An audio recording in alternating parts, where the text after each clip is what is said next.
retrouve aujourd'hui pour l'UFC 280, enfin, gros événement, peut-être l'event de l'année, en tout cas sur le papier. Attendu. Très attendu, un main event de folie, je crois que toute la carte, toute la main card est dingue. On va parler nous de la main card donc, et on va commencer juste avec le dernier combat de la carte prélim, donc Sean Brady contre Belal Mohamed. Belal Mohamed donc qui revient d'une victoire contre Vicente Luque, et Sean Brady contre une grosse victoire aussi contre Michael Chiesa. Les deux qui sont des gros prospects, qui sont des monstres de la catégorie. C'est chaud pour moi les cotes, comme on disait tout à l'heure, elles sont les deux even. Qu'est-ce que tu vois toi Arthur? Sean Brady est un de mes combattants préférés, actif en ce moment, donc il faudrait, je dis ça comme ça, s'il y a des parieurs, mon avis est complètement biaisé. J'ai jamais vraiment été très fan de comment Belal Mohamed combat, mais j'aime bien la façon dont il s'adapte en fait. C'est-à-dire que tu peux pas vraiment qualifier de Belal Mohamed de lutteur, tu peux pas vraiment le qualifier de striker, tu peux pas le qualifier de mec de soumission artiste, mais il sait faire tout. Il sait s'adapter, il sait prendre la façon la plus facile de te battre. J'ai vraiment super fan du combat contre Vicente Luque. Moi je suis fan de ouf de Luque, donc j'étais pour Luque, je pensais qu'il allait le KO. Ouais, c'était trop de les deux. Et il m'a montré que j'avais tort. Une faculté à s'adapter qui est une des meilleures de l'UFC, je pense. Vraiment une des meilleures de l'UFC. Contre Sean Brady qui est assez très intelligent, on va dire. Mais on l'a pas vu s'adapter en temps réel comme Belal Mohamed.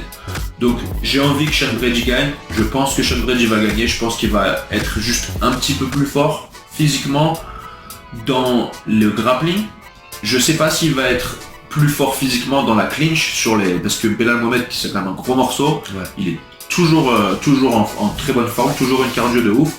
Et on a vu Sean Brady ralentir un peu contre Michael Chiesa au troisième round. Deux rounds complètement dominés, troisième round c'était chaud, il a fini monté quand même en train de se prendre du ground pound, c'est comme ça que le troisième round s'est terminé. S'il se retrouve dans une situation comme ça avec Belal Mohamed, ça va être très compliqué de partir de là. Mais est-ce qu'il va faire la même erreur? Il me semble que ça fait au moins 1 an que ce combat s'est déroulé, peut-être pas 1 an mais ça fait quelques mois, ça fait pas mal de temps, il a eu le temps de s'améliorer. Je suis sur Sean Brady par décision, mais je ne suis pas super convaincu, on va dire. Tu vois, je reste assez douteux. C'est pour ça que les cotes sont très similaires. Tu vois, même les casinos, Las Vegas ne sait pas qui va gagner. Sean Brady qui est 15-0 contre Belal Mohamed qui me semble qu'il est 21-3. Donc c'est un très beau combat. Je sais pas vraiment pourquoi ils l'ont pas mis sur la main card. Ils ont mis Chookagian contre Manon Fiorot. C'est encore une fois un autre débat qu'on va pas avoir aujourd'hui. Mais j'aurais trouvé que ça mériterait sa place sur la main card. J'aurais préféré voir Chookagian et Manon Fiorot en main event des prélims. Belal Mohamed qui a combattu déjà le main event. Plusieurs fois. Sean Brady a co-main event.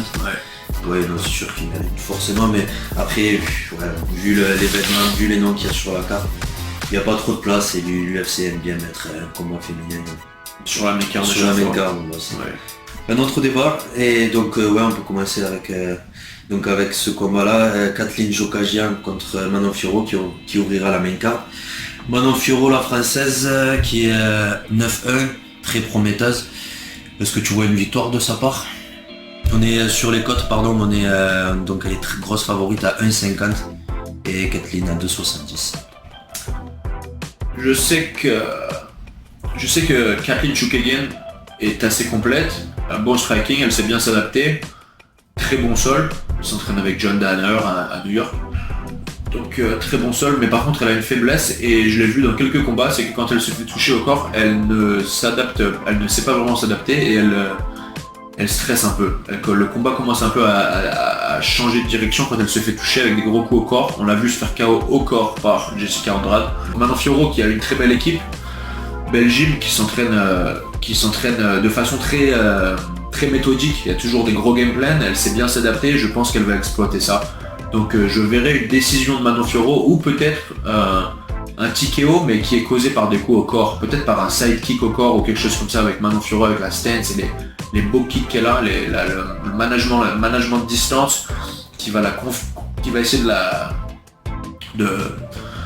la rendre un peu hésitante sur toutes les phases de striking. Elle va être vraiment hésitante et je pense qu'elle peut vraiment mettre des sales coups au corps et affaiblir Chookagian, soit gagner une décision, soit avoir un late third round TKO, je dirais. Ouais, moi je vous dirais une décision pour Manon Fiorot. Donc on enchaîne avec Beneil Dariush contre Mateusz Gamrot. Mateusz Gamrot qui est favori à 1,53. Beneil Dariush 2,62. Ça pareil, ça va être une grosse guerre. Il y a beaucoup de doutes sur ce combat là. Est-ce que tu suis les bookmakers? Toi t'es du côté de Gamrot? Je suis obligé. Moi je suis très indécis sur ce combat. Mais ouais. D'ailleurs je suis étonné que ce soit pas aussi des cotes plus similaires que ça. Qu'il y ait un aussi gros favori, mais ouais, on rappelle quand même Mateusz Gamrot qui a une seule défaite sur son record 21. Qui n'était pas une défaite pour moi. Qui en plus ouais, et c'est polémique. Contre Bourrin, ouais, le Suédois. Ouais, le problème avec ce combat, c'est que Beneil Dariush généralement gagne ses combats. Bon, il a gagné des combats par KO dans des guerres. Mais la plupart du temps, il gagne en utilisant sa lutte offensive, son grappling offensif. Là, je pense pas qu'il y a d'avenue pour lui de l'utiliser contre Gamrot, qui est trop rapide dans les séquences entre la lutte et le striking. Il fait aucune erreur. Le mec, c'est un technicien, il est méthodique, tu vois ce que je veux dire. Et ça, c'est quelque chose que même Mansour m'avait dit aussi, Mansour Barnaoui, qui avait affronté Gamrot au KSW, qui m'avait dit que c'était vraiment, c'est comme un Georges Saint-Pierre, quoi. Il est vraiment clean dans ce qu'il fait, il comprend ce qu'il fait d'une manière que personne d'autre ne le comprend, quoi. Il ne fait pas d'erreur. Il ne fait pas d'erreur. Il va pas être au 4e round ou au 5e round d'un combat en stressant et faisant une erreur et se faire attraper par une soumission ou quelque chose comme ça. C'est pas possible. C'est quelque chose qui ne se passe pas. Donc, ou en tout cas qu'on n'a pas vu encore. Tu vois, donc pourquoi est-ce que je croirais que ça va arriver dans ce combat-là?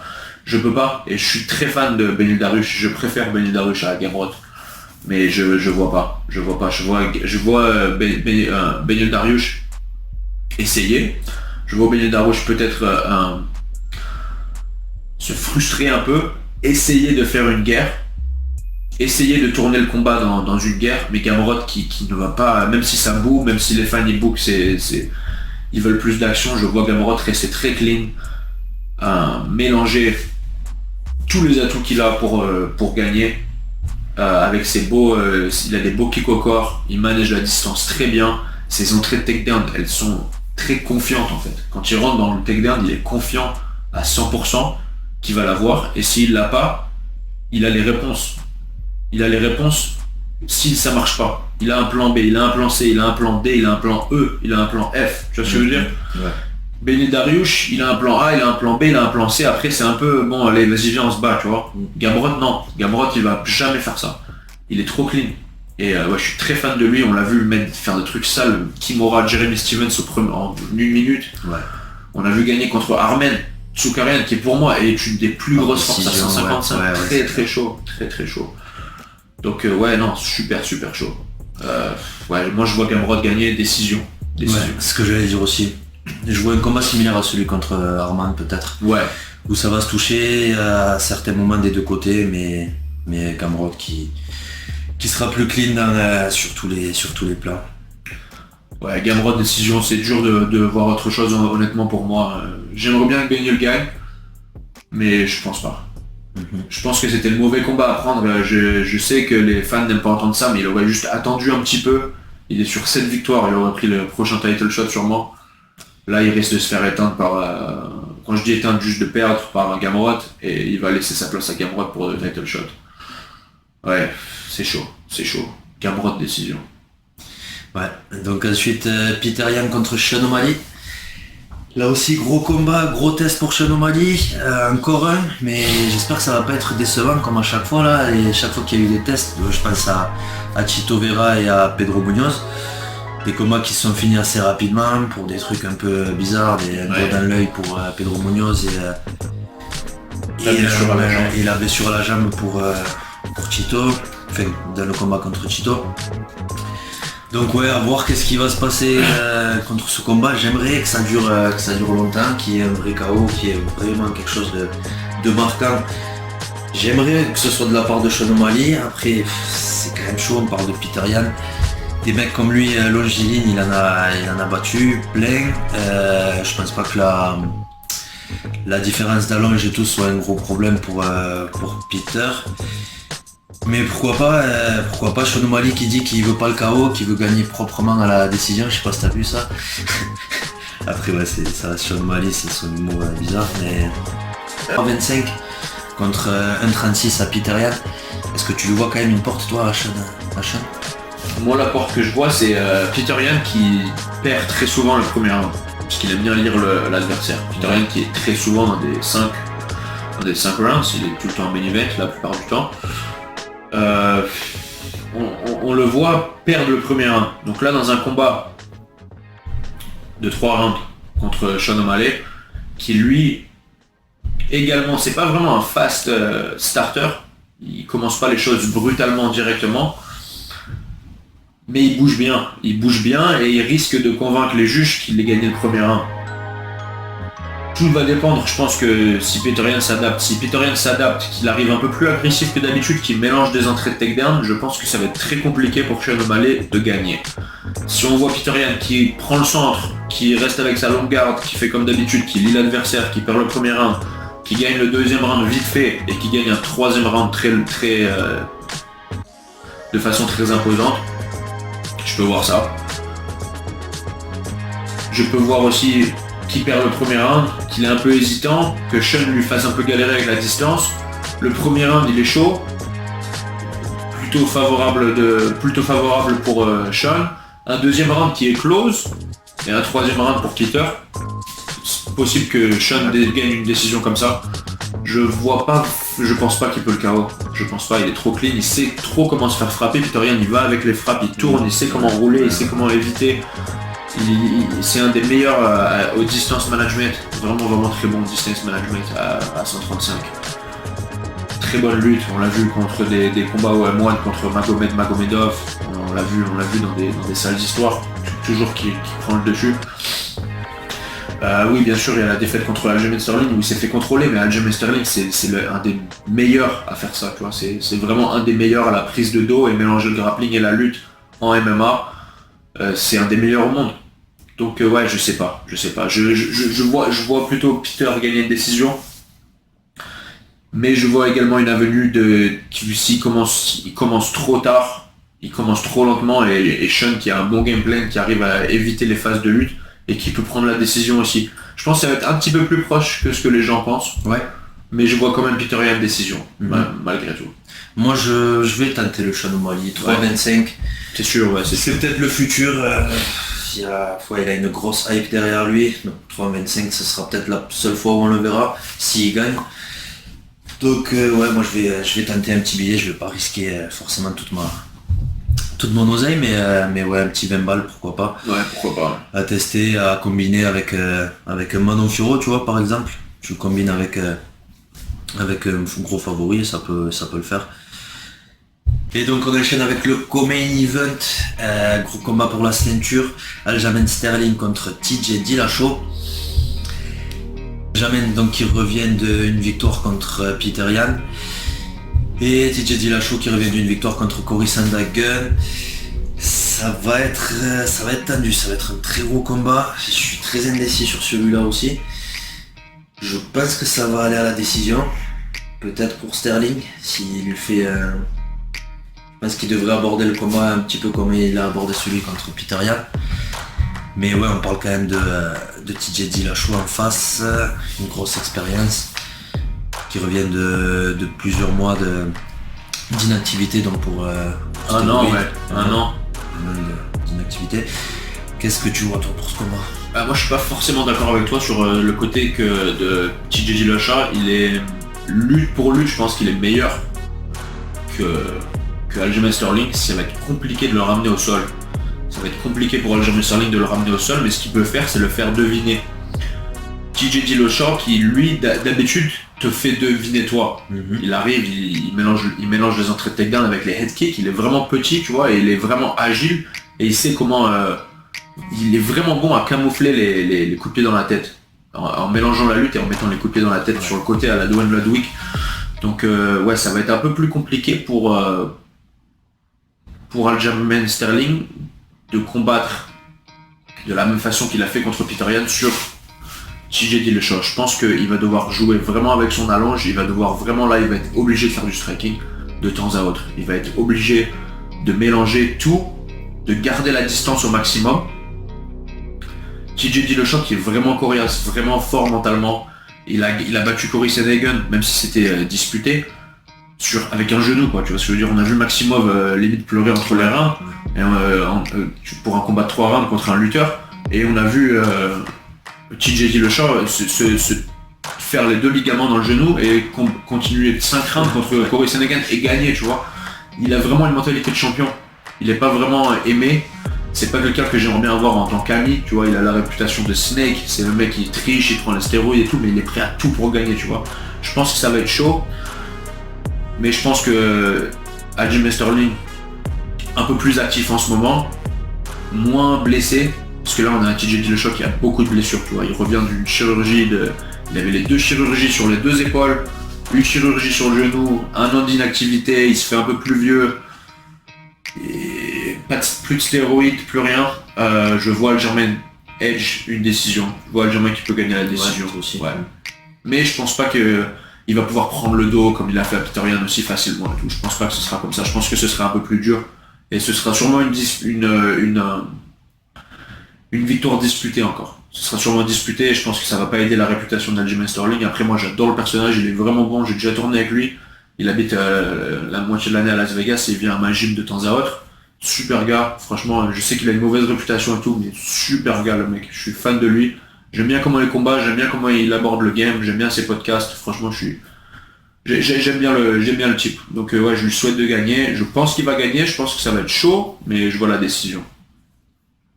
Pour Aljamain. Ouais, je suis d'accord avec toi là-dessus. Donc on passe au main event, Charles Oliveira contre Islam Makhachev, combat historique, le sambo contre le Jiu-Jitsu. Peut-être le plus gros test pour la famille Nurmagomedov, non, je pense, si on prend tous les depuis Khabib et tout. Je crois que c'est le plus gros test, ouais, qu'ils ont. Ouais. Comme à l'époque de Khabib contre Tony Ferguson. Ouais, aussi. C'est un peu le Khabib Ferguson 2.0, tu vois, mais meilleur, même, j'ai l'impression. Je sais que le clan de Khabib à chaque fois disent que Islam est meilleur à la gym, etc. Le problème, c'est que là, c'est pas la gym. Le problème, là, que c'est sous les lumières, 5 rounds. Et Charles Oliveira est chaud, beaucoup de momentum. Officiellement, on n'est pas champion parce qu'il a manqué la pesée de 0.2 ou quelque chose comme ça. Il y avait des couilles avec. On va pas rentrer dans l'histoire. Il y avait des couilles avec la balance. Donc il n'est plus officiellement le champion, le titre étant vacant. Je me demande s'il va sortir en premier ou en deuxième. J'imagine qu'il sortira en deuxième dans le Red Corner quand même. Gardez en tête quand même que c'est à Abu Dhabi. Donc les juges, tout ça, on peut y avoir des petites couilles également, tu vois. Après, est-ce que Islam peut imposer son sol contre Oliveira? Je pense que c'est la clé du combat. Question, ouais. Est-ce qu'il peut imposer son sol contre Oliveira? Je sais qu'il parle de Oliveira à taper. À l'époque, il a tapé 8 fois à l'UFC, patati, il se faisait takedown, il se faisait soumettre, c'était un différent Oliveira. Oui, ça n'a rien à voir. Et pendant que Khabib, quand il était 11-0, qui battait des mecs qui étaient 0-2, 0-3, Oliveira, lui, il combattait des Cobb Swanson, des Paul Felder, des Max Holloway à l'UFC, tu vois. Donc oui, il a beaucoup de défaites, mais quand c'était limite un enfant, il combattait des combattants prestigieux, tu vois. Et je pense qu'il se connaît lui-même maintenant, je pense qu'il est chaud, il est incassable, et il adore le chaos.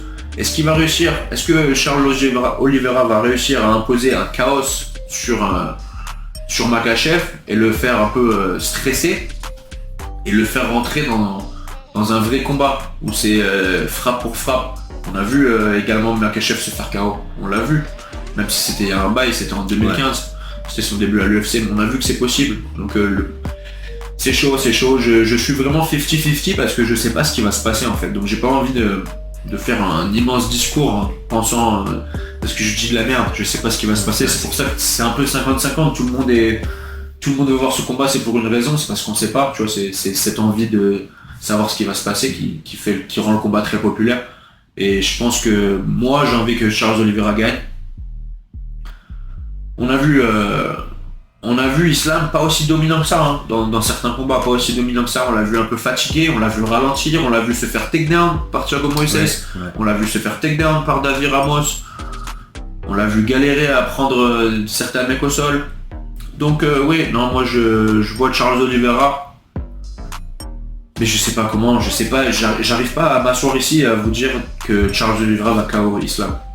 Tu vois ce que je veux dire? Je le vois pas non plus. Je sais pas, je prends Charles avec le cœur, mais j'ai pas envie de vous mentir les gars, je sais pas ce qui va se passer. C'est un des seuls combats où là je suis obligé de dire ça parce que j'ai pas envie de dire de la merde en fait, tu vois.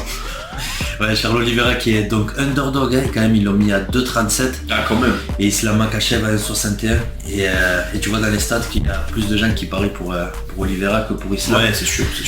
Donc ouais, il y a beaucoup de gens qui souhaitent qu'Oliveira gagne, moi aussi j'en fais partie. Pour son parcours, parce que comme tu disais tout à l'heure, il est venu, c'est un mec il a connu beaucoup de défaites, mais derrière il est revenu, et ce qu'il fait au jour d'aujourd'hui c'est impressionnant. Comment il revient dans les combats aussi, sa façon de combattre, son sol. Donc j'ai vraiment envie de le voir gagner. Après voilà, il y a beaucoup de doutes autour d'Islam. Est-ce qu'il va réussir à le faire? Je pense que si ça va dans la distance 4e, 5e round, j'ai peur qu'Islam prenne une décision. Mais c'est un peu derrière aussi. Ouais, il y a ce facteur aussi. Mais sur 5 rounds, ouais, j'espère que Charles Oliveira le finir, ce serait tellement beau de le voir taper à Islam, mais je crois pas. Un KO, on sait qu'Islam s'est déjà fait KO une fois. Pourquoi pas un KO à l'usure. Avec un coude dans la clinch, comme ça. Ouais. À moitié fin de combat. Moi c'est ce que je vois, j'aimerais bien, mais encore une fois, comme tu dis, on va pas dire de la merde, personne sait ce qui va se passer. Mais ouais, je crois qu'on tient plus en place là, c'est trop. Ça va être vraiment un combat légendaire, j'espère. En tout cas que ce sera pas ennuyeux, qu'ils vont pas trop se chercher, mais donc connaissant Oliveira, je pense qu'il va aller au charbon direct. Et puis ouais, moi je prends Oliveira par finish, mais je sais pas vous dire lequel les gars, je veux juste Oliveira par finish. Ouais, mais je reste aussi. Je te suis là-dessus. Oliveira, donc 2,37. Pareil à combiner si vous y croyez. Il y a de quoi faire sur cette carte. C'est sûr. C'est une belle carte. Il y a de l'argent à faire. Je sais pas si tu veux descendre un petit peu dans les prélims. Ouais, on peut parler rapidement. Il y a quand même, il y a des beaux noms là, il y a Mahmoud Muradov contre Caio Borraio. Ouais. Caio Borraio aussi, gros cœur, gros combattant, très impressionnant. Volkan Ozdemir contre Nikita Krylov aussi, ça va être chaud pour Volkan, j'espère qu'il gagne, mais c'est chaud quand même. Ouais. Zubaira Tchoukov qui revient contre Lucas Almeida. Zubaira qui avait perdu contre Hakim Dawadou, il me semble. 25 quand même, lourd. Aboubakar Nurmagomedov qui revient contre Gazi Omar Gassiev, très beau combat aussi. À welterweight, Armen Petrosyan qui revient contre AJ Dobson. J'espère qu'il a travaillé la lutte cet enculé parce que la dernière fois ça laissait à désirer quand même. Mohamed Mokaev, l'anglais. Donc il revient vaincu 7-0 contre Malcolm Gordon. Parce que tu connais un petit peu Malcolm Gordon. Non, je connais pas 14-5, j'ai déjà vu combattre une fois il me semble et je suis pas vraiment familier avec lui. Ouais. Il a pas mal de combats à l'UFC quand même. Ouais, pas mal. Depuis 2018. Ouais. Et il y a 3 combats annulés quand même, Marina Rodriguez contre Amanda Lemos, Magomed Mustafaev contre Jamil Molarki et Shamil Abdou Rakimov. Par contre lui il fait que pull-out à chaque fois, je comprends pas. Contre Jelton Almeida. Ouais, on touche du bois, mais on n'est pas à l'abri qu'il y ait quelques combats qui tombent d'ici là. Et puis si le main event il tombe, il y a Volkanovski qui est là en backup fighter. Non, ça va être une très belle carte, très bel événement. Dites-nous en commentaire si vous voulez qu'on fasse des breakdowns de certains prelims, s'il y a des questions sur certains combats, que vous voulez parler avec nous et tout. Il n'y a pas de problème. Je pense qu'on a fait le tour de la carte. Je crois que ce sera tout pour cette UFC 280. Merci de nous avoir regardé, likez, abonnez-vous et à la semaine prochaine. Et on fera le récap juste après le pay-per-view, donc on restez connectés les gars.